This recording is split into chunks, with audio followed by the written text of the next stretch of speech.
Mm.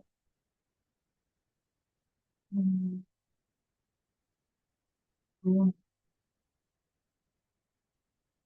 Oh, mm. All right. Can you guys see my screen?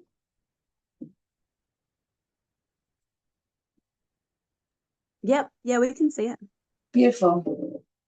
All right. Well, a big welcome to everybody here, to those that also that are listening to the recording, and those that will be joining in a bit later. Um, yeah, thanks for showing up, and I'm really looking forward to sharing this topic with you.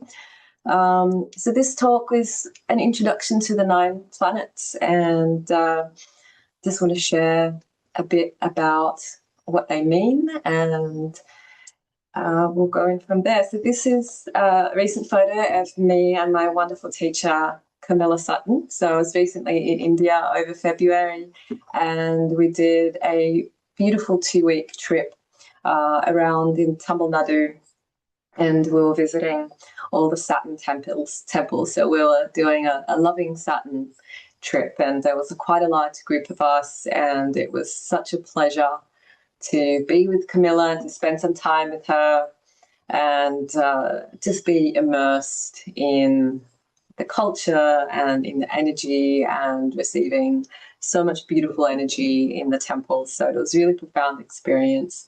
And I've been learning with Camilla for, over a decade now. It was in my late 20s. I was, doing my own self-study and had migrated from Western astrology and started realizing that Vedic astrology was so vast, and I thought I need some proper instruction. So I was looking around, and I found Camilla online, had a reading with her, and just felt like there was a really good connection. And over the years, I've done many courses with Camilla. She's gifted me 2 of her courses. I'm currently doing an advanced one, another level 4 with we're learning about the Vargas, or the divisional charts. So astrology is an endless. It's lifetimes of knowledge, and there's always so many elements of astrology that keep coming up, and yeah. So it is a pleasure to share this with you. So we'll start with our mantras. Om Gam Ganapataye Namaha. Om Gam Ganapataye Namaha. Om Gam Ganapataye Namaha. Vakratunda Mahakaya. Suryakoti Samhaprabha. Nirvignam Guru Deva Sarvakareshu Sarvada.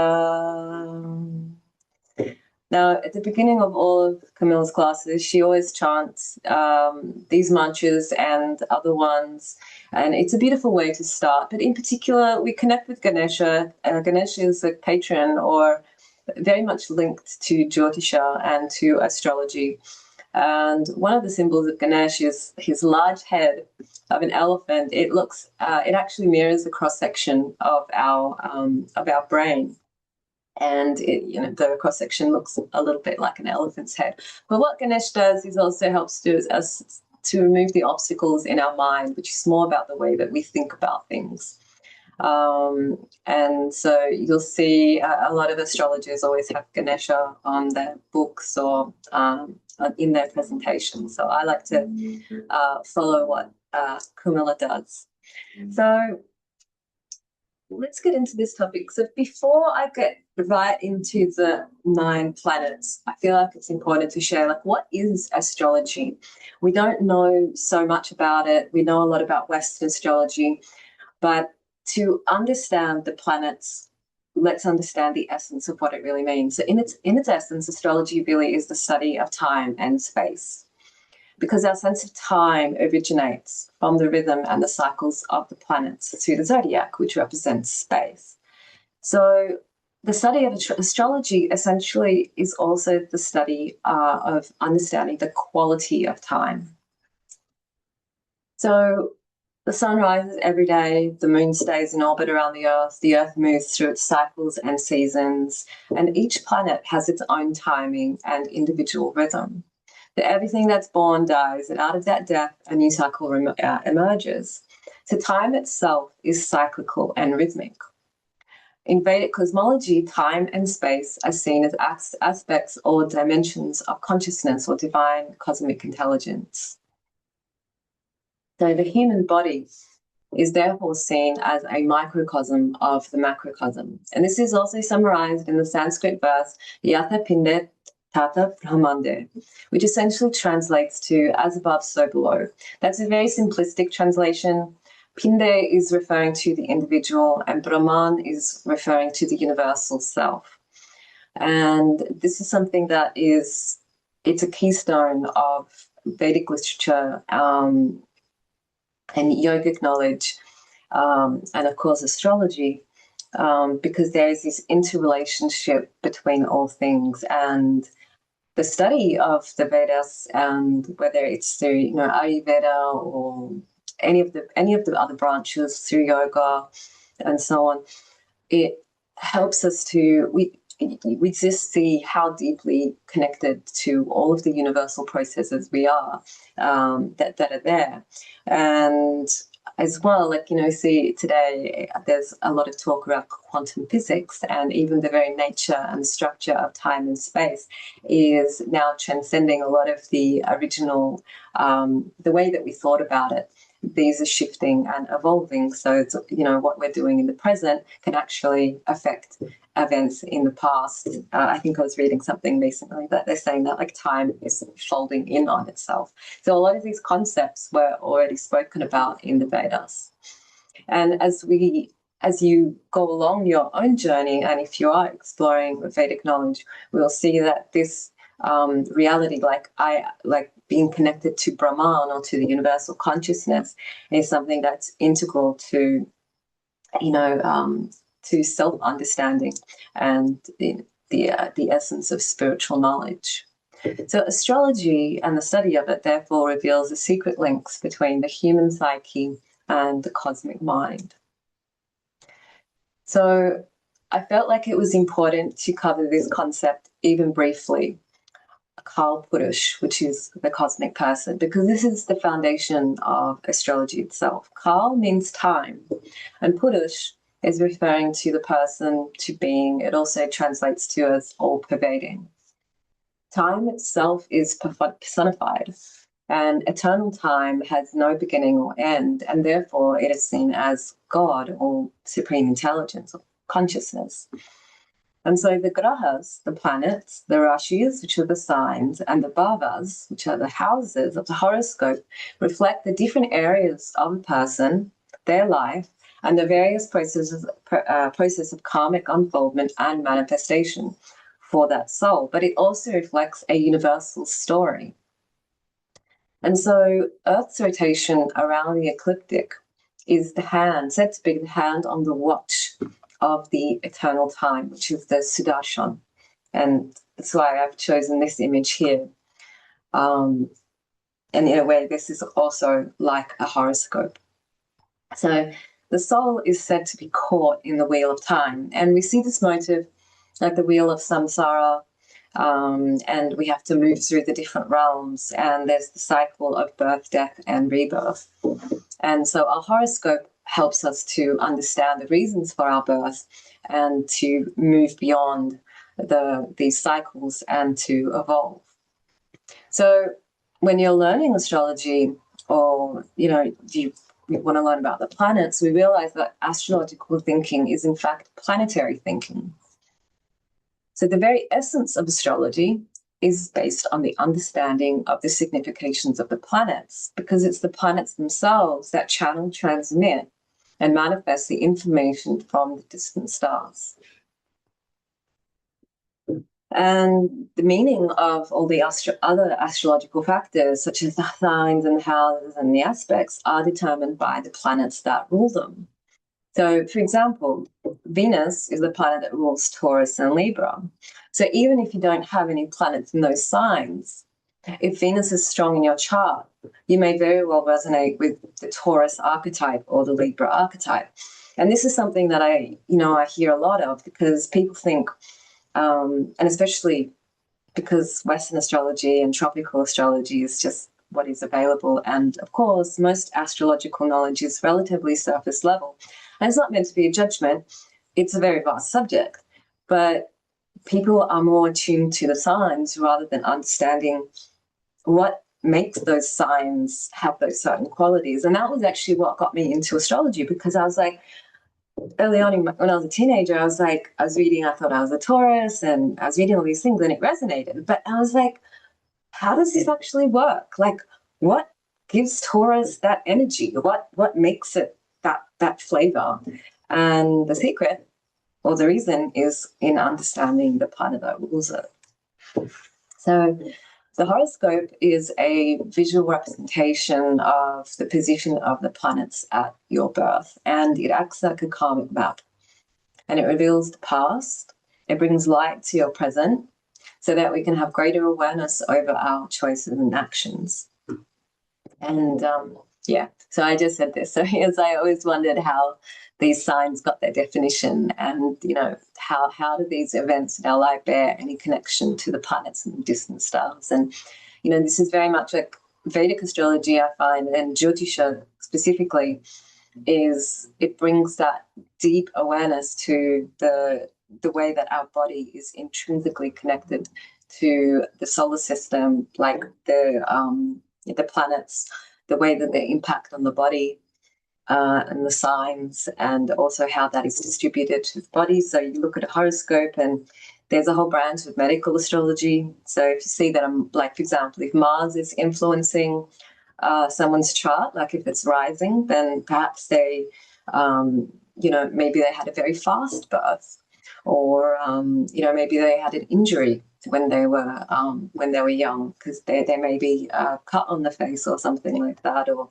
if Jupiter is rising, then Jupiter tends to be quite large-bodied, so maybe they put on weight easily, or they can be a very generous disposition, and so on. So this is what's really fascinating, because we see it as a literal manifestation, not just symbolic. So what are the Navagrahas? The Navagrahas is a Sanskrit term for the 9 planets, or the 9 celestial bodies. Nava means 9, and Graha means planet.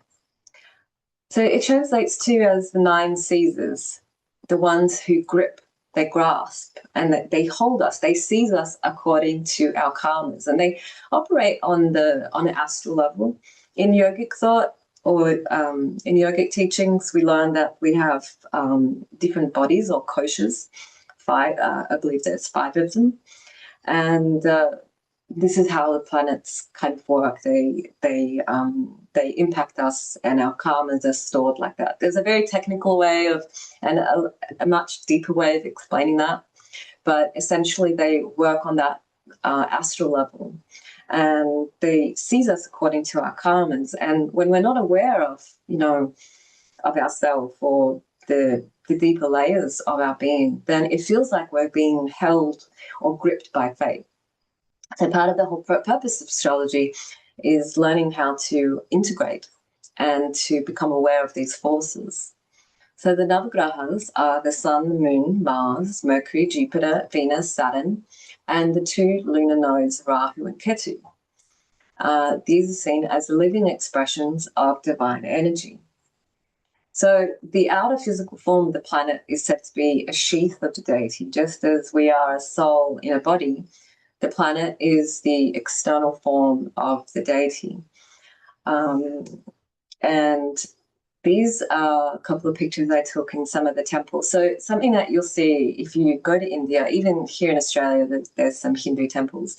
You will, pretty much in every single temple, you'll see an area for the 9 planets. And you see we have the sun here at the center. And then I believe this one in black is Saturn, and yellow is Jupiter. I believe the 2 lunar nodes are here. So in dark blue here is Rahu.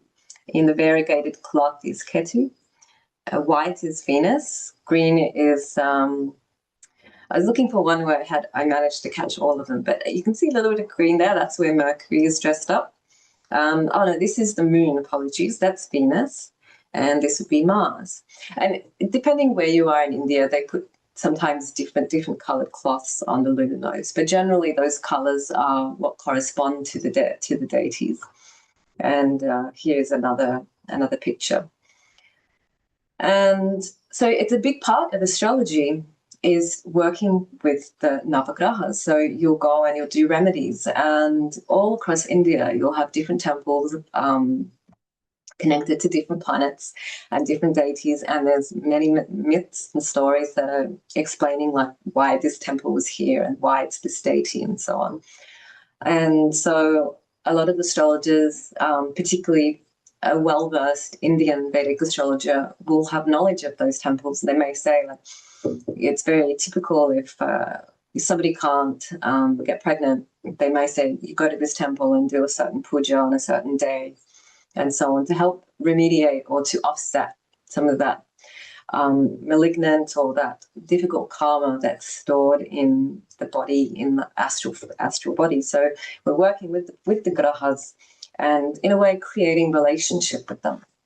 Just like we're soul living in a body, we create a relationship with that, with the earth and so on. So the grahas are said to be different manifestations of Lord Vishnu. And for those who may be listening that may not know, Lord Vishnu is part of a trinity. You have Brahma, Vishnu, and Shiva. And that is, a whole talk on itself, but it represents the creative, sustaining, or the balanced form of creation and the destructive form of creation. And you see that in every aspect of life.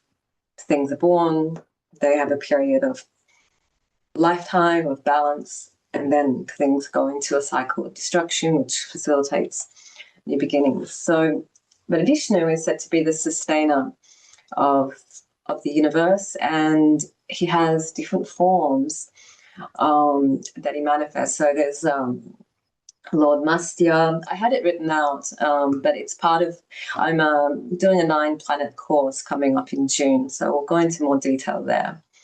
But what's also very interesting is that the different avatars of Vishnu also correlate to the process of evolution. And one of his earlier incarnations is that of a fish. And one of his later incarnations is becoming more human-like. And in between is like half man and half animal. So it's revealing this process of manifestation of cosmic evolution and moving from the lower realms to the higher realms. So the 12 zodiac signs, because it's important to make mention of this, are constellations which lie within the 7 to 9 degrees of the ecliptic, which is the path where the planets and the Earth appear to travel around the sun. And so the planets, therefore, wherever they're positioned, they act like a lens, projecting this celestial energy that are radiating from those stars. And, the order of the solar system reveals a cosmic order as well as the structure for families and also societies. And I found this really interesting because initially, being a rebel, when I was younger, I was like, well, where did time even come from? And humans have made this all up, and who made a king and who made this and that? But the order of our solar system also reflects the cosmic order. It's just that we're living in what's said to be a Kali Yuga, or a time of decline and decay. So our sense of connection to what keeps us balanced and the natural order of things is, how do you say it, out of balance, world out of balance. So here we have the sun and the moon as the two primary lights, and they rule the sign of Cancer and Leo. In this story, I've told it before, but I'll tell it again. So Mercury comes along, and he's very fast and very, very clever, and sees that sun and the moon are occupying each one of the signs each. So Mercury goes to the sun and says, hey, sun, I see you've got Leo. Can I have sign? And the sun says, sure. you can have the sign next to me because I've already taken Leo. You can take Virgo. And so Mercury is very, very sharp, is very clever and very witty, and quickly darts over to Moon and says, "Hey, Moon, see, you've got a sign. Can I have a sign too?" And the Moon says, "Sure, you can take Gemini." So Venus sees what's happening and decides to do the same thing, and goes and gets Taurus and Libra, and so on and so on. So this is how the planets get their rulership of the signs. It's a funny story, but it's a good way to remember it. And this also connects to our chakras, and also see the sun and the moon connect to the right eye, and the right eye, and the moon connects to the left eye, which is why people, if they're born during an eclipse, or if their sun and moon is afflicted in their chart in some way, they may have congenital eye issues, or it could be something that comes later, maybe depending on transits or something like that. Mercury connects to the throat chakra. It's about communication, the way that we express ourselves. Venus is connected to the heart. Mars is the Manipura chakra. It's our energy, it's our drive. Jupiter is connected to our sacral chakra. So actually Jupiter is the significator for children and also creativity. And Saturn is also connected to the base chakra, and this is Capricorn and Aquarius. So this is also our stability and our foundations in life. Saturn is all about structure. Now, I'll just mention it here because you might be wondering what the outer ring is. Vedic astrology doesn't just use 12 signs. The 12 signs connect to the cycles of the sun. So the sun, and I'll cover this a bit later, the sun travels 1 degree every day. So it covers one constellation roughly in 30 days. But the moon travels 13 degrees and 20 minutes in 1 day. And that is one of these portions here. These portions are called the lunar mansions or the nakshatras, and they came before the zodiac signs because the moon was the fastest and the closest astrological body that people would observe. And so these stars there's 2.5 of them in each zodiac sign, and these are what I would call the secret keys to the zodiac, because how many people are born under the sign of Leo? But do you know what your nakshatra is? The one that your moon is placed in actually tells you so much more about your personality. It's what's used for marriage, connections, matchmaking. It's actually how they do the arranged marriages based on the nakshatra or the star that your moon is placed in. And all of your planets will be placed in one of these stars, which gives deeper information into the karma that is, happening or unfolding for you. But that is for another course and another talk. So, welcome, Kate. Glad you made it. So each planet has many characteristics and qualities. This connects to all life on Earth, from the mineral, animal to psychological expressions. The planets have unique relationships to each other, just like a family. Some planets harmonize more easily, others create more conflict. And when you see challenging connections, say between two planets that their vibrations aren't vibing very well, this will reveal problematic karma. And good connections generally show support and good karma.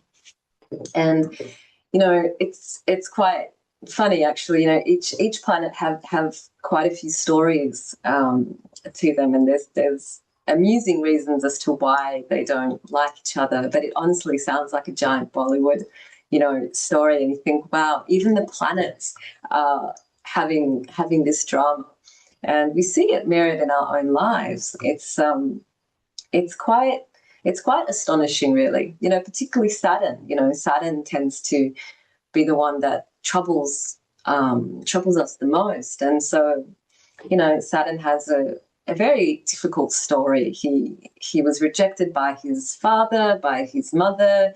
He didn't get. He was the firstborn son, but he didn't receive any of the benefits of it. He ended up becoming a cripple. He was cursed. He had to go through all sorts of stuff. And when you look at people's charts, and you sometimes hear difficult stories, and you see Saturn, and you explain these stories, it's people like, oh wow, I experienced this with my father, like Sun and Saturn show rejection issues with father. So it's not just on a personal level, there's a cosmic story that's unfolding as well. And this is, it's so profoundly therapeutic, learning about this. And I mean, I've really learned and healed so much through understanding these universal stories, and listening to, throughout the courses that I've done, listening to, the way people share and their own experiences and so on. And it's very profound. So each planet each planet has a cycle and a rhythm, and this reflects the constant changing nature and the quality of time. And so you might see, astrologers, they talk about retrograde, and they talk about combustion, and they talk about the eclipses and so on. All of those events are reflecting certain qualities of time, and that's why astrologers will say certain times feel like this, other times feel like this, but you're the one in the middle of that. So how are you dealing and managing that? When I'm having to make posts and things, it's hard to say, oh, this time is good and this time is bad. It's like, it's nuanced. And when you learn about the planet that controls your chart, so your rising sign and your moon sign, for example, this also helps you to understand your own rhythm in a deeper way.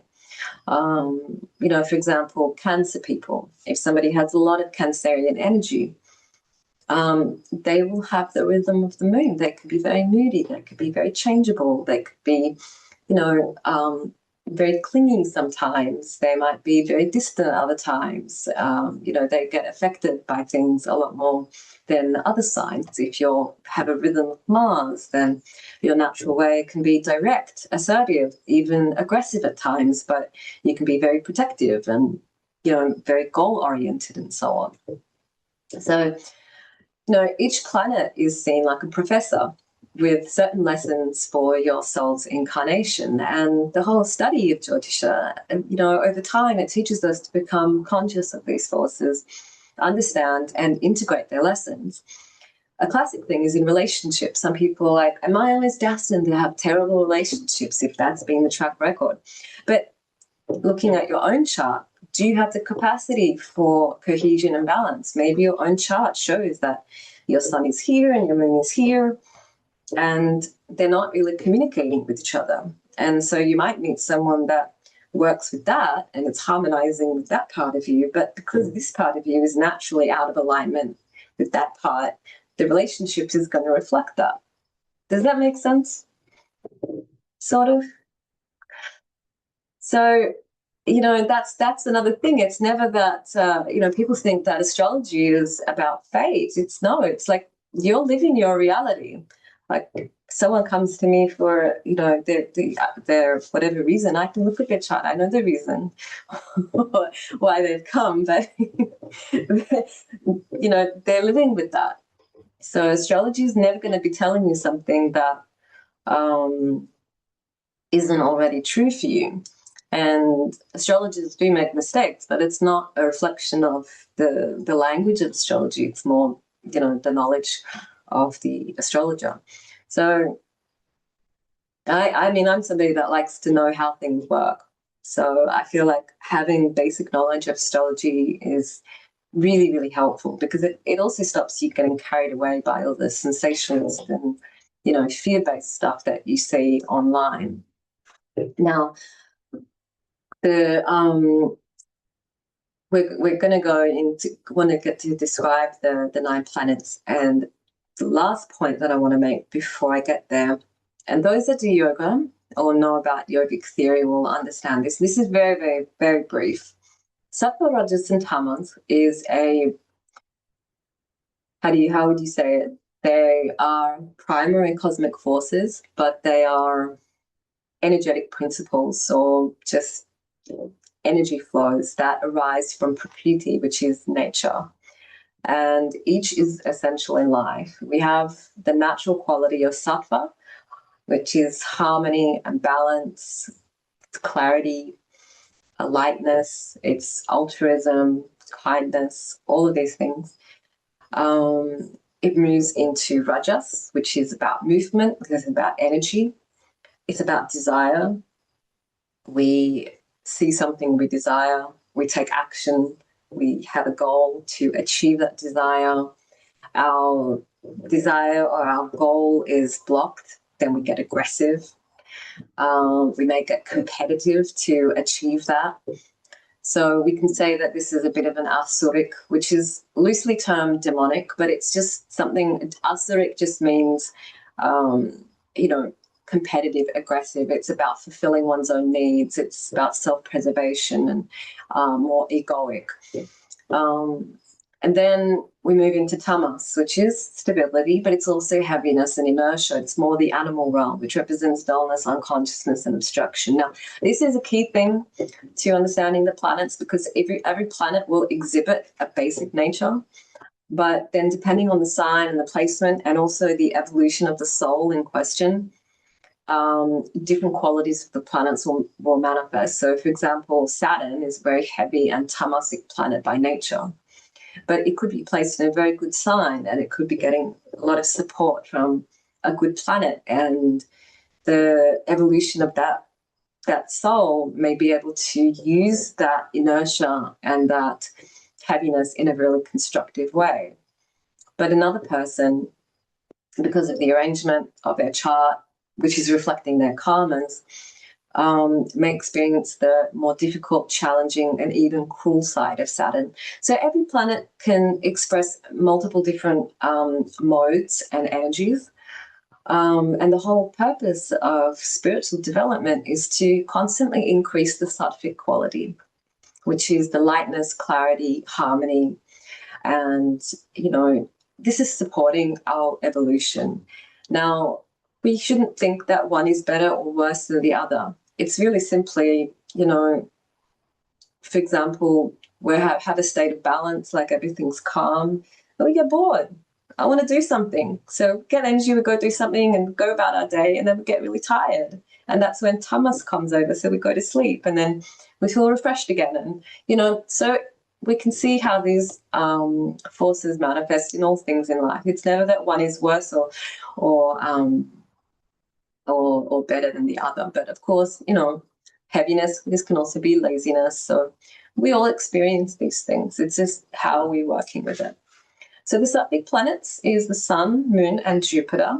The rajasic planets, the ones that tend to propel us towards fulfilling our desires, is Mercury and Venus. And the heavy or the tamasic planets are Mars, Saturn, Rahu, and Ketu. So, we want to strive to increase this sattva so we can evolve past our lower nature that keeps us stuck. And, studying the gunas and understanding these gunas, it forms a foundation to understanding the psychology of the planets and the human mind. I am going to pause. Now we'll go into sharing about the planets themselves, but I'm happy to open the space if anyone wanted to ask anything or make a comment.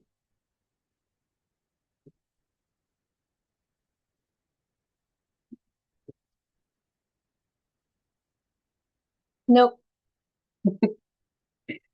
Oh, good. I'll carry on. So this photo I took at one of the hotels that we stayed at, and it's a beautiful image here of Surya. Now, in the iconography, you'll always see Surya with 7 horses, and this can be the 7 rays or the seven colors as well. So here, I think this was after we were at a temple, and then we came back and we put our wreaths over the horses. So the sun, the deity for the sun is Surya, and the sun is the most constant timekeeper. The sun moves 1 degree every day. and rules the sign of Leo. It's a Sattvic planet and governs over the day Sunday. The stone is ruby or garnet, and the element is Agni or fire. So these are just some of the classifications. There's a lot more, but the sun is ruling Leo. So, Leo is the center, the sun is the center of our solar system, and Leo people also have that royal, regal quality to them as well. I always find with Leo, if you're dating a Leo, they love to be adored. That's the way, that's the key to their heart, because the light of the sun is there to shine on other people. It's very warm, it's supportive, and just like the light of the sun, it shines on everything. Leo people, when they're operating on a higher frequency, they have that spirit of generosity. But Leo is, it's given form by that sun. So the solar quality there, it is it's a very radiant quality, and it's a very life-giving force. That's the very essence or the nature of the sun. The stone is ruby or garnet. So say you have affliction to the sun in your chart. So sometimes people are born with a affliction to their eyes, or maybe they have trouble with their confidence, or there could be some health troubles or things like that. You might wear a ruby to help to balance and to support that. You could do things like Surya Namaskar, which is, honoring of the sun and the different forms of the sun. And the primary element for the planets is Agni, which is fire. So Karaka means significator. The planets all have live significations and they have non-live significations. So the live ones is, say, connected to the father. It's connected to people in authority, CEOs, bosses, people in leadership positions, and so on. So if you are a leader in your field, then you are expressing and reflecting that solar quality. If you are somebody's boss, you are representing sun in their life. The father, your own father, is a reflection of that solar quality in your life. If you are a father, then the sun is also connected to your son. And so, there's this concept of the identity that really comes through the sun, through the relationship with the father. On a primal level, the sun reflects the Atman, the soul, which then turns into ego. It's our sense of self. The father ideally gives us we feel connected to identity through our father, because the seed comes from the seed comes from him. And ideally, our father gives us the confidence or faith in oneself in an ideal system, in a scenario. The sun is also connected to power, to our immunity, to our resilience, vitality, to spirituality, to strength of character. It's also about spiritual intelligence and creativity. But when the sun is not operating on a high frequency or on a sattvic level, then it can be dogmatic, it can be controlling, autocratic. There can be a lot of pride and arrogance. So, for example, Donald Trump, he's born right on an eclipse. So he has the North Node and the sun in a tight conjunction. And so it overinflates those solar qualities. And so we can see that very, very clearly.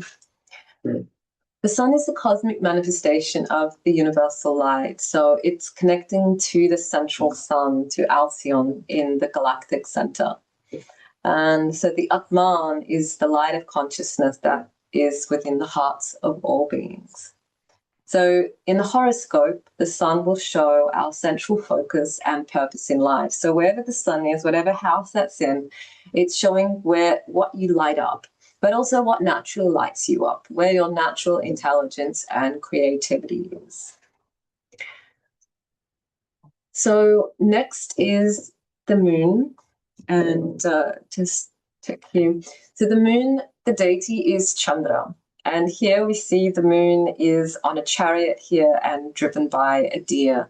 So there is also this nature of the mind is, the moon is very fickle. And is sometimes always is chasing after its desires, or chasing after the nectar of immortality, which is called Soma. So Soma is also another name for the moon, which is also connected to intoxication. So there is this sense, the quality of the moon is that he can also be very lustful. In many of the Puranas, he has that quality to him. Can be very bright, white, charming, but very gentle. And there is a feminine quality to the moon, even though the moon is seen as a male deity. Now, the moon moves 13 degrees and 20 minutes every day. So previously I showed you the nakshatra wheel, and these came before the zodiac signs. And one of the stories connected to Chandra is that he fell in love with 27 wives. Well, he actually fell in love with one wife, Rohini, but then he agreed to marry all sisters. To keep everything balanced. And in order to, he had to make a promise, and he said he had to treat each wife equally. But he didn't, because he favored Rohini. And so all the other sisters, they got jealous, and they complained to their father, Daksha. So Daksha gave the moon a warning, but the Chandra didn't listen. He was very charming, so he agreed, but, he still spent more time with Rohini. And so he ended up being cursed by Daksha. And then what happened, because, see, the moon is seen here full, illustrious. So all of that brightness started to wane and to diminish, and all the sisters were like crying out in horror, and they went to their dad and they said, please take the curse back. So you can't, apparently when you make the curse, you can't take it back fully. But what happened was it was partially removed. And so the moon therefore waxes and wanes, and he had to spend one day with each wife. Now, what's very interesting is that Rohini is the nakshatra that is in the middle of Taurus, and it is where the moon is said to be in an exalted state. So it's one of the best places for the moon to be in. And also, very interestingly, if you have planets in Rohini, sometimes, especially if there's an affliction there, this person may have issues with jealousy from other people. And it also reflective of this cosmic story of the sisters and, being the favorite wife and so on. So that's one of the stories of the moon. I mean, again, it's honestly, it's like a Bollywood drama. It's hilarious. So these, so those nakshatras are very fascinating to learn about. So the moon is a sattvic planet, and it governs the sign of Cancer. It rules the day Monday. The stone is pearl, the color is white, and the element is jal, which is water. So the significations of the moon is primarily manas, and manas is a Sanskrit word which encompasses mind, emotion, and feeling kind of all together. It's, the moon is our quality of self-perception. It's consciousness. And on the life significations, it's connecting us to our mother. So if you want to understand relationship to your mother, you're going to look at the moon in your chart.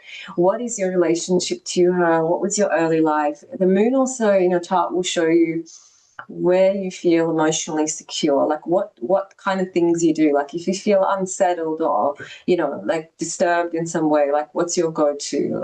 How do you feel emotionally secure? What are your emotional needs? This is why the marriage matchmaking is done from moon to moon, because if your emotional needs are not being balanced and met by your partner, it's going to cause problems. So the moon is connected to our sensitivity, intuition, sociability. It's a very social planet, actually. So like when the moon is strong, then the people generally, they're very out and about, maybe more extroverted. It's connected to dreaming and imagination. And the moon has a naturally healing and nurturing quality. But the moon doesn't have a light of its own. It's always reflecting the light of the sun, which is the soul. This is why Vedic astrology and yogic teachings are all about calming and balancing the mind, because the mind is like a mirror. And when our mind is muddied, and it's water, and it's like that, the metaphors are kind of literal. When we're stirring the water, which is our mind, we can't see clearly. We cannot reflect truth clearly. And so then our perception gets disturbed. And our perception is what is interpreting this, the input from our senses. So this is why working with the mind is so important. And in a way, the essence, another essence of astrology is coming back to this. And the more that you work with that, the less that we are impacted by the movement and the cosmic drama of the planets.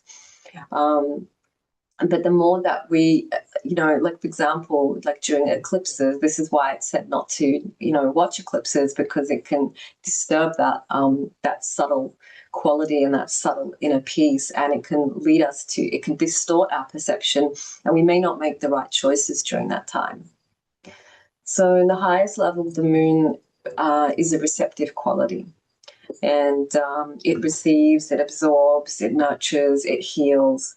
If the sun is the king, then the moon represents the queen. The moon sort of takes the seed and it nourishes it. Next, we have Mercury. Mercury is known as Buddha. Buddha is the intellect. So it's the rational, intellectual, analytical part of the mind. It's very fast and swift, like quicksilver, and moves roughly 1 to 2 degrees in a day. It's always close to the sun, and therefore it gets too close to the sun, usually around 6 times a year, and it retrogrades 3 times a year. So, see, people who are ruled by Gemini and Virgo, you see, their rhythm is connected to Mercury. This is why Gemini, Virgo, they can be a little bit more nervous, they can be a bit more neurotic, they can overthink a lot, because their nature is mercurial. They're always there trying to analyze, trying to understand. They can be very critical. They can find the problems in things. They understand systems and so on, but it can create a lot of overanalysis. Now, one of the stories connected to Mercury is, it's quite amusing. Mercury is actually the illegitimate son of the moon. Now, we learned that the moon was a little bit lustful, and he ended up having an affair with Jupiter's wife, Tara. Now, the reason this affair happened was, you see, Jupiter's a priest. So he's not really being a husband. He's not giving his wife attention. She's feeling, abandoned. And so the moon is very charming and offers company. And so they have an affair. She falls pregnant. She's very ashamed. She goes back with a pregnant belly, and Jupiter, very uncharacteristic of him, is very angry, curses the unborn child to be born a eunuch. And so Bollywood drama.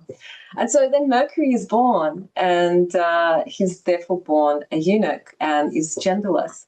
But as soon as he's born, he immediately asks, "Who is my father?" And everyone was so impressed by the intelligence, the grace, and the clarity that Mercury exhibited. And so Jupiter, he shuffled in. He's like, "Oh, it's my son." But we all realized that it was actually the moon's son. But it also helps us understand, you see, this trinity that we have the moon, which is cosmic mind or total mind, and you have Mercury, which is the intellectual, rational part of the mind, and then we have Jupiter, which represents spiritual or cosmic mind.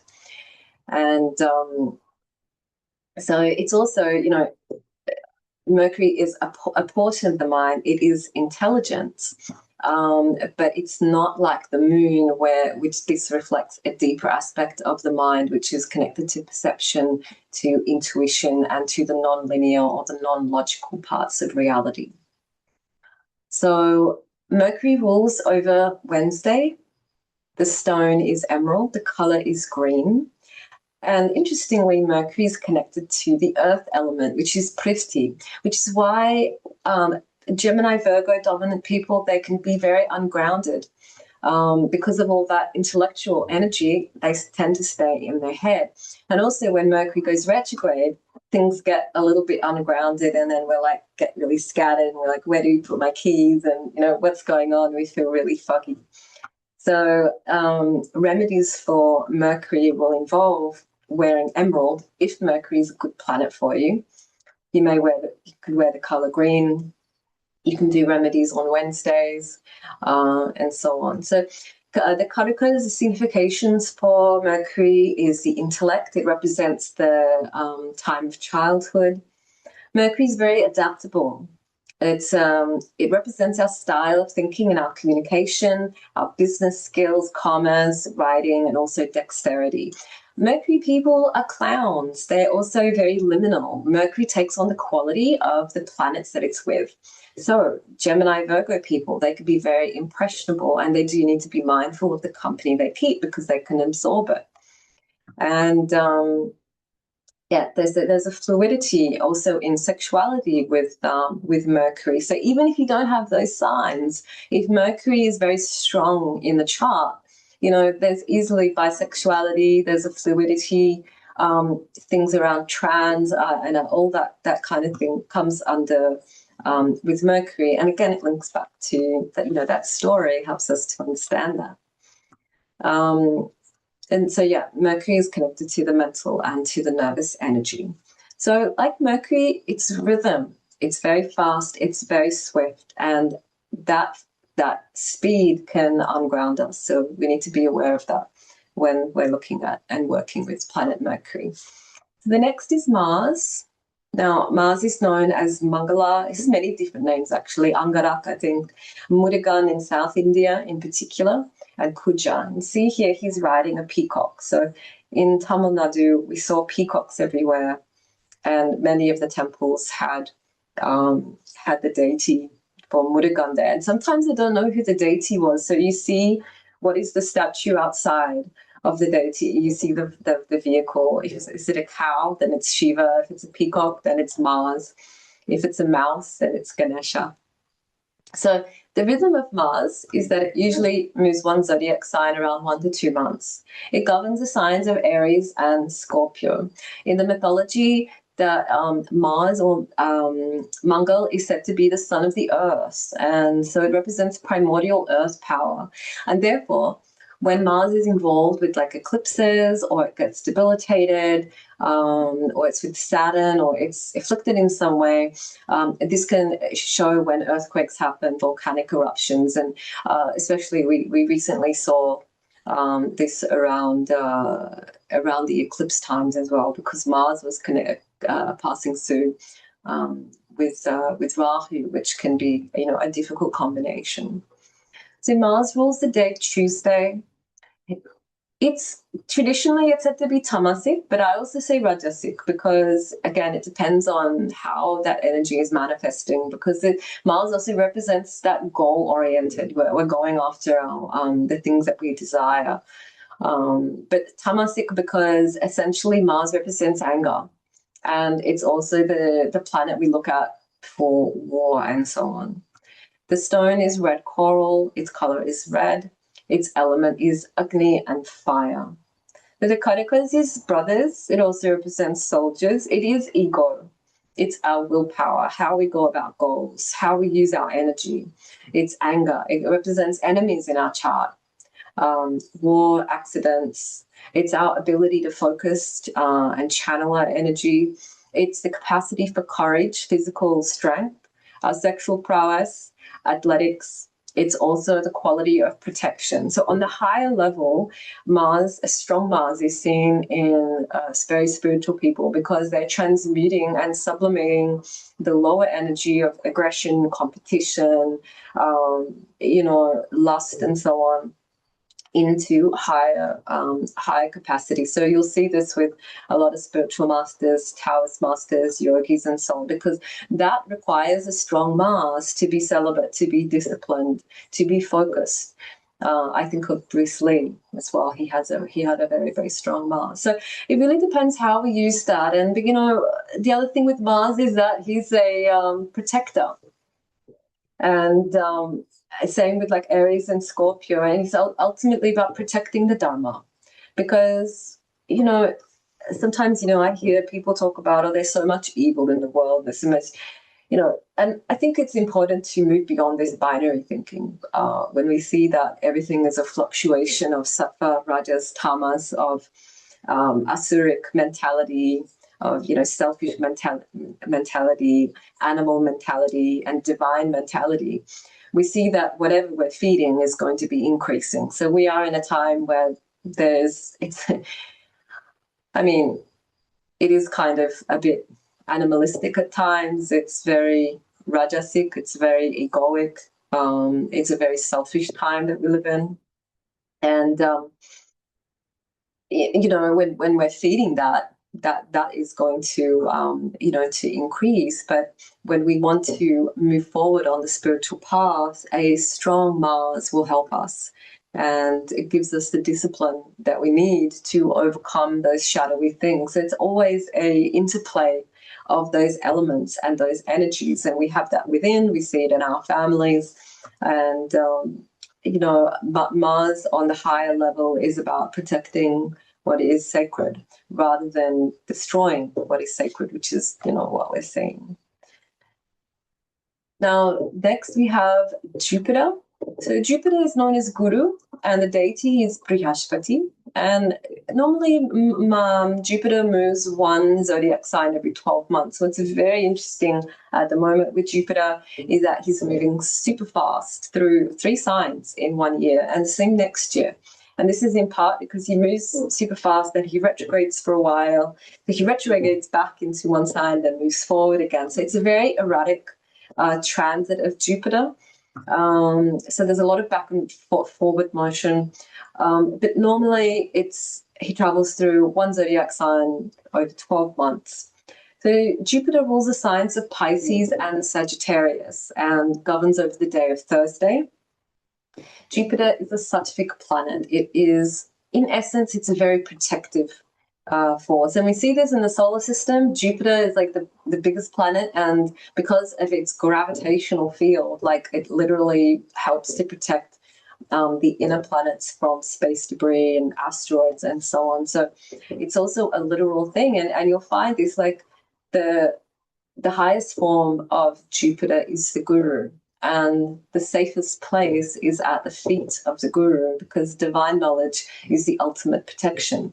And I feel we really need divine knowledge in this day and age, because we are so disconnected from source and from, from our spiritual roots. And I see that as, as the core reason why, humanity is in such a state of confusion. And unfortunately, the wisdom has been corrupted because of religion. For the past 2,000 years, we've been in the age of Pisces, and it's all been about religion. But where are the boundaries there?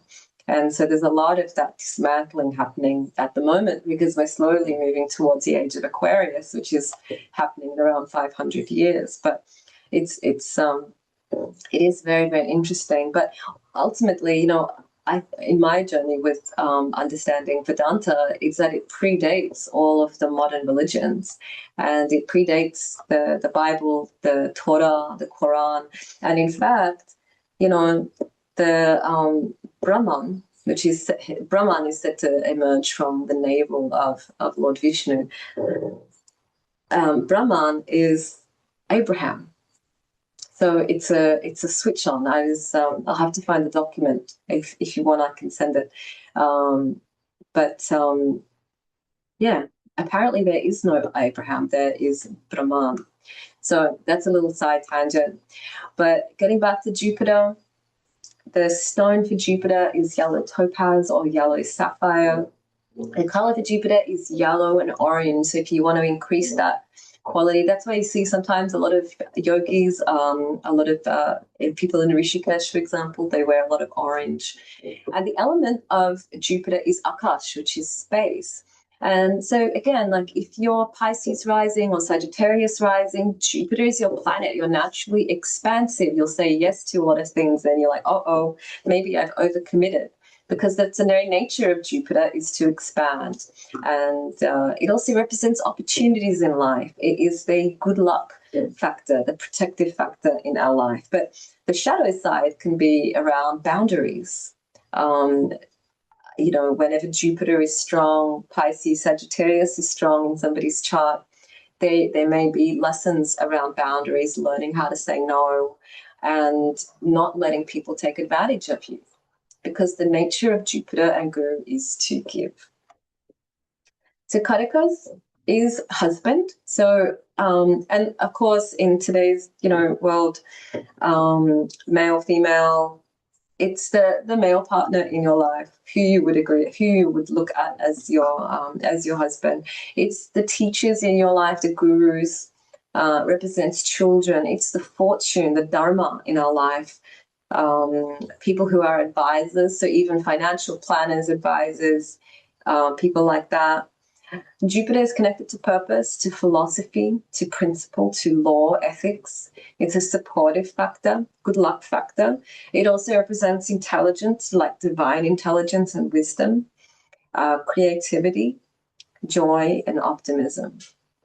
So the shadow side, though, for Jupiter, there can be haughtiness, I've noticed, because one of the stories with Jupiter is that he didn't want to receive the darshan from Saturn. So Shani was one of his students, and normally at the end of the period of education, the student gives like a gift to the teacher. Anyway, Jupiter didn't want to accept it, and the reason is because Saturn was seen to be this illegitimate child, which I will get into next.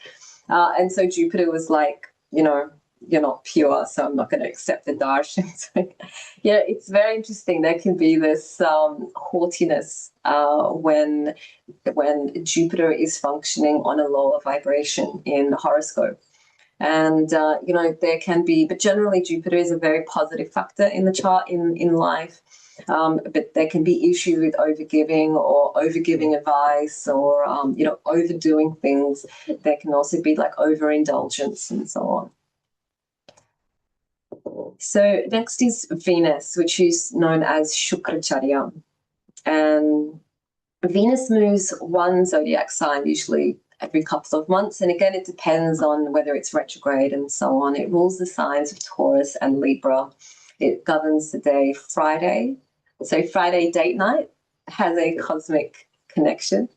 It's a Rajasic planet because it's connected to desires.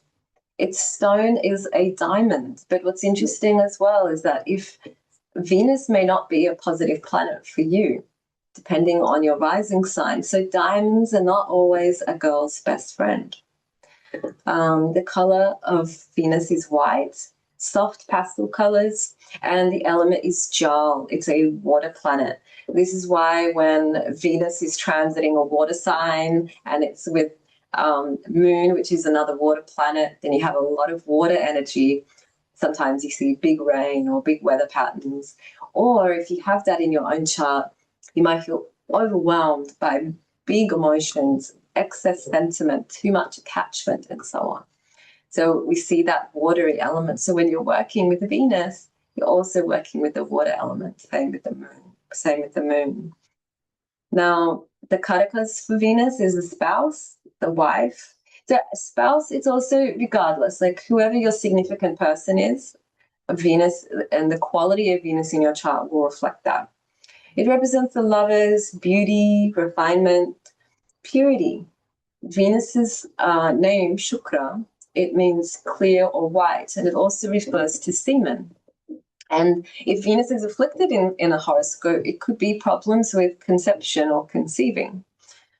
It represents sensuality, seduction, comfort, pleasure, luxuries, art, poetry, dance, wealth, and vehicles. It's all those refined aspects of life. But again, is Venus, strong, or is it challenged with the chart? Because it could mean a lack of those things, or it could mean a desire for those things, and you have to work towards that. So it may not always come easily. Venus is exalted actually in the sign of Pisces, and so this is where it reflects the qualities of devotion and compassion and divine bliss. The secret of Venus is that it teaches us by fulfilling our desires. Once we fulfill our desires, we realize that that is not the answer. And this is reflected in the story of Venus, because although Venus is seen as feminine, Shukra is a male deity, and he had a daughter who fell in love with a prince. And all she wanted was the wedding and the marriage to this prince, and she begged her father to make it happen. However, the prince was not in love with her.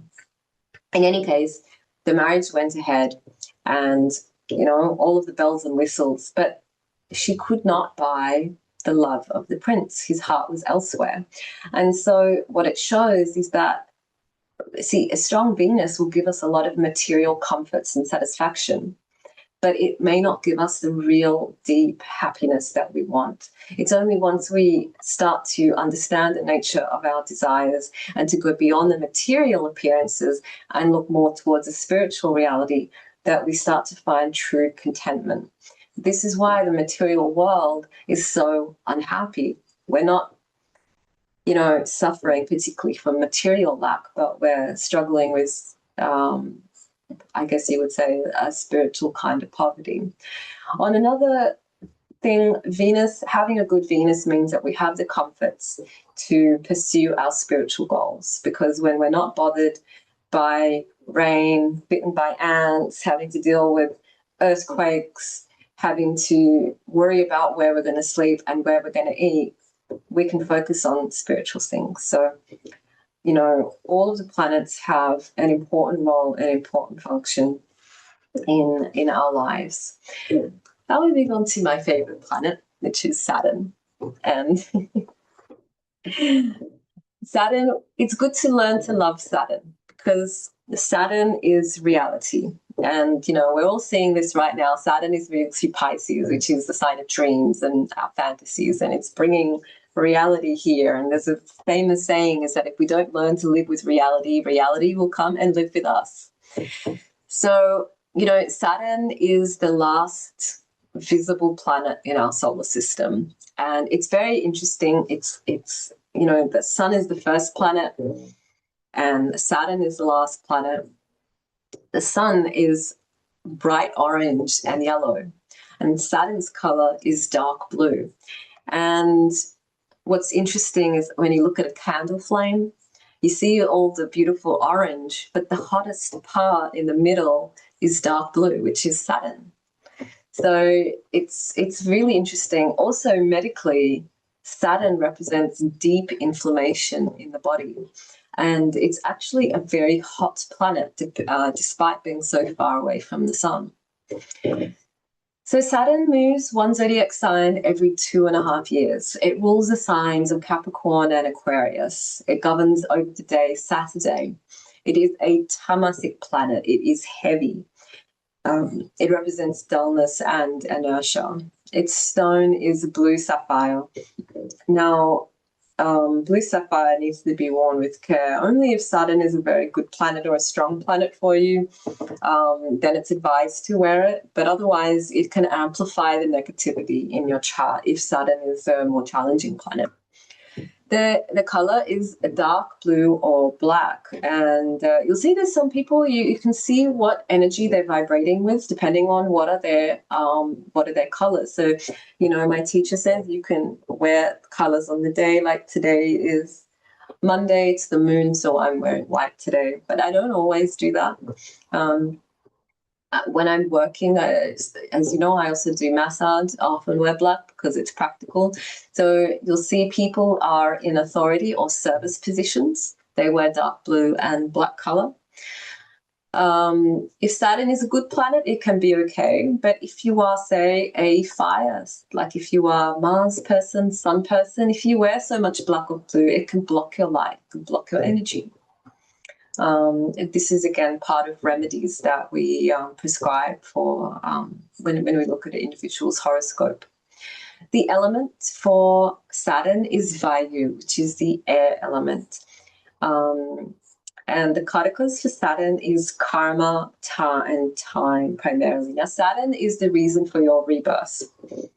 The placement and the sign and everything else about Saturn, because and although I didn't mention it in this talk because of time, the other,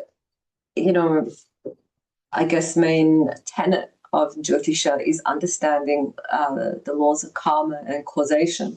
Like, why are we here? Like, why did we why are we born? Why did we incarnate? And we're incarnate to, to complete or to clear our karmic debts and to, to pay our debts in a way. Things have, been left incompleted, and we keep reincarnating as long as the karma is there till it exhausts itself. So wherever Saturn is in your chart, it shows where you have to work hard, and will show certain things that feel obligatory, they feel heavy, they may feel delayed, and so on. So Saturn represents limitations. He represents the very hard ground of reality, disease, old age, delays, obstacles. But Saturn is also the planet of success, money, and power. Saturn represents stability. Saturn, when Saturn is influencing marriage, you may not get a very demonstrative partner, but you will have a very stable, loyal partner who will be there through thick and thin. So Saturn also represents longevity, but as well as death. He represents perseverance, cruelty, poverty, disability, and delays. I already put that in. Now, the story of Saturn is that, you see, he is the son of Surya, but Surya's wife couldn't handle his heat. He is too intense. And this is another thing about the sun, is that when the sun is strong in somebody's horoscope, it can be difficult for them to have relationships because the light of the sun is kind of intense and overbearing. So his wife Sanjana had to take a break. So she went and left a shadow of herself. And the son didn't realize, because he's busy being the king, doing kingly things, ruling over the universe and so on. And they end up having 2 children together, and one of those children is Shani, Saturn. And when Saturn was born, he looked across the room, and I think the sun's chariot, so the charioteer, I think, fell off, and the horses went blind, or it was the other way around. And then the sun realized, it was like, wait a minute, this is not my son. He doesn't look anything like me. And so the truth came out, and so Saturn was rejected, and then Sanjana came back, and then she saw Shani, and it's like, who are you? And didn't accept Shani either. Then she became pregnant again, and then Saturn was feeling very jealous and hurt and upset, and then kicked the belly, and then got cursed by his father, that ended up with a lame leg. And so on. So poor Saturn, he really went through the mill. And there are other stories that also explain, his history. But over time, he ended up getting recognized and put in rightful place and became the Lord of Karma and the Lord of Time, because we are all here to experience the consequences of our actions. And we don't know when that's going to happen, but it will happen in time. And so whenever Saturn is transiting, it touches on our horoscope, it touches on our chart, and it is releasing karma, which is why sometimes things feel very difficult. They're very painful reality, like, for example, during your sati. And I often get clients, so many clients come to me during their sati, and they're like, I don't like my job, I'm not being, recognized, my boss is no good. And I always say, look, if you change your job, it's not necessarily going to be better, because Saturn is on the moon. You have to go through this kind of process. Saturn also represents humiliation. And ultimately, Saturn's lessons are about patience, because he's a lord of time. Saturn has all the time in the universe. That's why Mars is said to be the enemy or enemy planet with Saturn, because Mars wants to go. He's like, I'm ready, let's go, like, I'm on it. And Saturn says, what's the rush? So if you have Mars and Saturn in your horoscope, you have a clash of energies. It's only when Mars can yield to the pressure of Saturn that it can make that combination work. This is also the secret with, compatibility of matching charts. You see, how is somebody's Mars? How is somebody's Saturn? It's not just moon and moon, although that is essential. What are the other flavors of the partnership and so on? So Saturn is, I would say, the most important planet in astrology. because we are all here to experience the fruits, the good things and the not good things of our karma. And so when we work with our planets, particularly with Saturn, then we can help to mitigate, to balance, and to make our karma lighter, to improve our karma and improve our lives. And the last two that I will cover is Rahu and Ketu. Now, Rahu and Ketu represent the karmic axes of the soul. They move one zodiac sign every 18 months. They are the eclipse point, so they are the shadow of the moon. They are not actually planets. They are just the points on the ecliptic where the moon intersects, causing the shadow on the earth. They have a psychological and astral influence. They co-lord or they co-rule Aquarius and Scorpio. And some say that Ketu is also connected to Pisces, because we see a lot in the iconography that Ketu is here, he's half a fish. So, and Ketu is connected to moksha, spirituality, and so on. Now, essentially, the energy of Rahu and Ketu is that part of our mind that is obsessive and that rejects, one that is grasping and one that avoids. And we're in this constant cycle of push and pull. And so Rahu in the chart shows your unfulfilled desires that have brought you into this life. Svoboda was just, Dr. Robert Svoboda is a wonderful teacher. I recommend you follow him. He reminds us that your last thought at death becomes the reason for your next birth. So if we're sitting there dreaming of being wealthy or being whatever it is, or we might have fallen in love with, I don't know, someone in France, and maybe we get born in France and we have this insane desire to be wealthy and own a vineyard, who knows. So whatever our mind is, we move in that direction. And studying the lunar nodes in your horoscope is very profound, because you will notice that your life hinges on this axis. We do feel like we need to fulfill and move towards certain ambitions. The problem is that once we fulfill that desire, fulfill that ambition, you see Rahu is here, he doesn't have a body. So he's like a hungry ghost. And then another desire pops up, and then we feel it. Then another desire, and it's never ending with Rahu.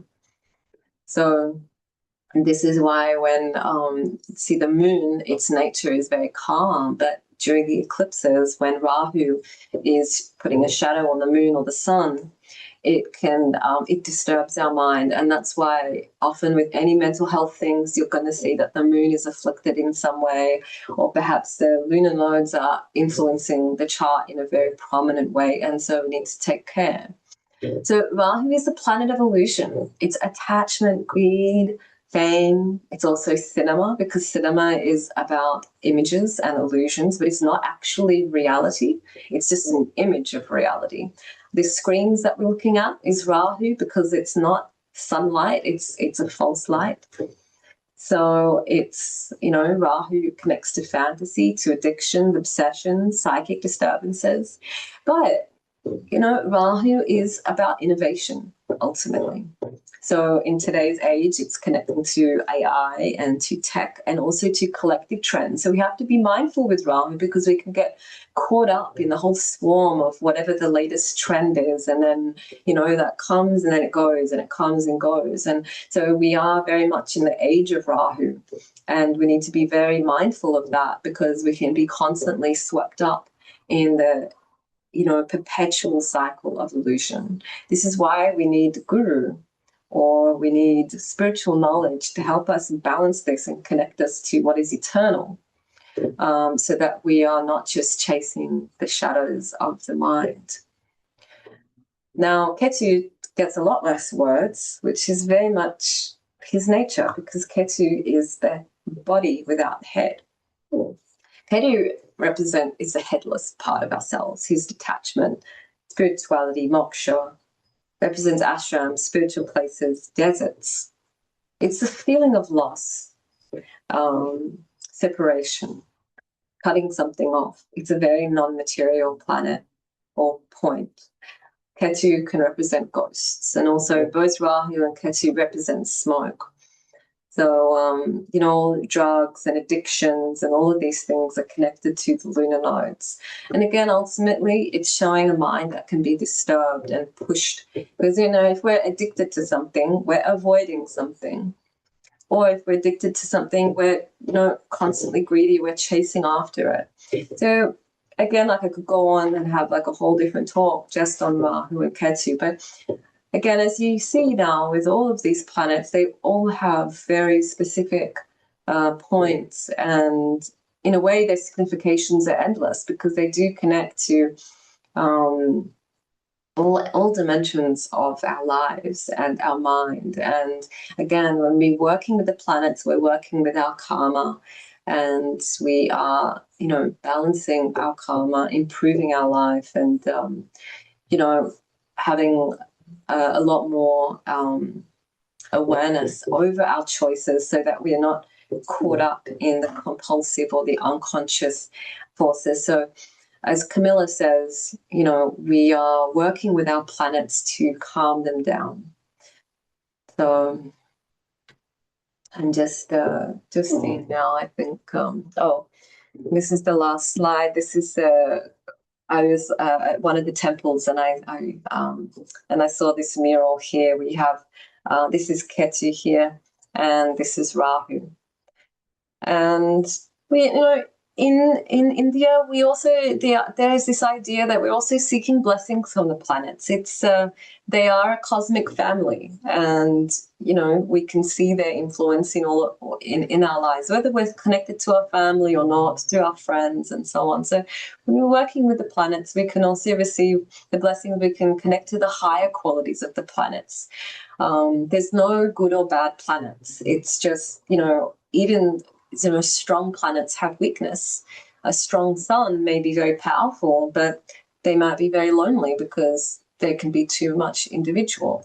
A weak planet can have a lot of courage in other areas. So it's all about how we're using those energies. Okay, so that is what I have for you today, and I'm open for questions. I'm just reading here in the chat. I don't know if Kate says my microphone isn't working, but all good here. Very, very interesting. So many eye openers. Thank you for taking us through that. You're welcome. I know it's a lot of information, but I try to keep it simple. I'm always learning how much to put in, but it was beautiful. Does anyone have any questions or any comments or want to share anything about their own chart? I feel as though it's Lisa here. I feel as though that's just touching on the surface level of an iceberg, what you've Yes. just touched on tonight. It's been amazing. So many things that I go, oh wow, especially the moon aspects. They were very cool to have a literal look visually on that chart. And that it was so ancient even before the astrology signs came into it. That was really fascinating. And I would love to have a session with you because I'm sure that you would probably have so much more depth there to offer, an astrology reading than I've probably ever, had before. So I really appreciate that, Darinka. It's been absolutely amazing. Thank you. My pleasure. Thank you for being here. I also, partly why I wanted to do this was also to share that I'm doing my course. It's starting in June, and it's going deeply into the 9 planets. It's 10 weeks. This talk today is part of the introduction, and part of what I'll be teaching. But I just feel like, really getting, because see, astrology is based on the planets, and if we don't understand the planets, we may not fully understand astrology. So it doesn't matter if you're a Western student or you're interested in Vedic. Having a solid understanding of the nature of the planets is that doorway. And what I realized when I first taught my course was that I did it was just too much Jupiter in excess. I tried to teach everything, and people were like, "So how do I integrate these?" I thought, okay. I asked Camilla what I should do. She said, "Do just start with the planet." So this is starting in June, and I'll do a special. I want to offer a special rate because I know that we're in a wild economy. But I would love to share it. So if anyone is interested, just message me directly, and that's starting in June. So the it's a continuation and a deepening of this course, and of course, yes, you're welcome to have. I do readings. I do also recorded options if people don't want to do Zoom. Um, and yeah, it's just so nice to share this with you. It's something I nerd out on all the time. So um, yeah, it's been very healing. It's like that, I want to share what my teacher gave because it's kind of it's also amazing. It takes us out of the individual stuff and we're connecting to the cosmic mind. And I really feel that this is something that is at the like. I think in my heart of heart, I want to save the world. Like a lot of us, I'm like, but how? How do we? How do we? How do we do that? And when we think, well, I mean, when my train of thought is like the essence is that we're so disconnected from nature and we're disconnected from the cosmos. Like everything in our body is connected to the stars, and all indigenous cultures connect back to the stars. They don't look at the earth like it's an object to extract, which is such a colonialist thing. It's that tree is an ancestor. The body is my body. The cosmos is we're looking at our ancestors, and so that's the way I see it. And I think that when we deepen that, it's it really helps us to heal. It's actually really profoundly healing on that internal level. We've all suffered in some way. Everyone has suffered, and to make sense of that and to you know give that space peace, so that we're not always ruminating and going over things, when we see ourselves as deeply connected to a greater story of our soul. um, I think it brings a lot of peace of mind. uh,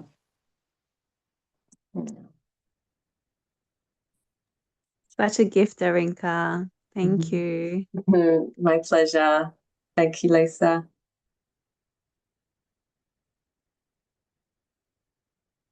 Hi, Robert. We're just at the end. I'm going to have to send you the recording. Yeah, please. I apologize. I the Sydney, Australia to EST time. I screwed up big time.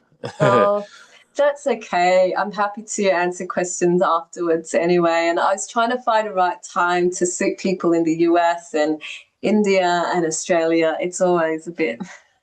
Yeah, no, I totally get it. I would have been on point had I paid more attention to the actual timing of things ahead of time. Oh, no But sorry to worries. interrupt. Please continue. No, not at all. I'm wondering how we know each other. I'm wondering if we've connected through Substack. Yes, it was through Substack. Yeah. You're an astrologer as well. Yes, I've been at the beginning of my journey, I was like I had the feeling that I needed to get into astrology, but I had so many other things that I was into.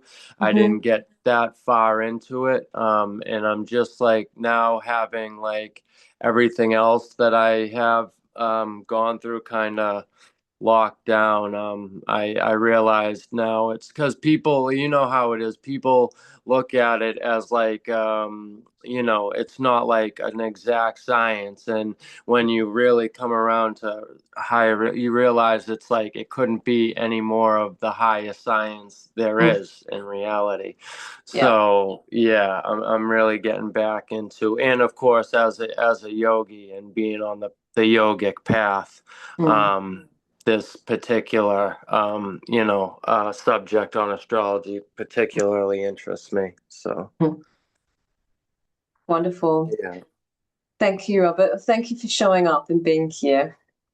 Yeah, of course. Thank you. All right, guys. Well, does anyone have any more questions before I close? All good here, thanks. All good. All right. All right, everyone. Well, thank you for being here, and thanks for showing up and for participating. And to anyone listening to the recording afterwards, I appreciate you. And yeah, please reach out if you'd like to connect further, if you'd like to learn more about the course, or just say hi. Um, Beautiful. Oh, hey, Kate. Nice to see you. Nice to see you too, Robert. All right, Yeah, everybody. I was getting ready, so I didn't get to turn on my camera until now. Oh, good. All right. Well, I'm going to log off now. So good night. All right, and I'm looking forward to the recording. Thank you, Dorinka. Pleasure. Okay. Take care. Bye-bye.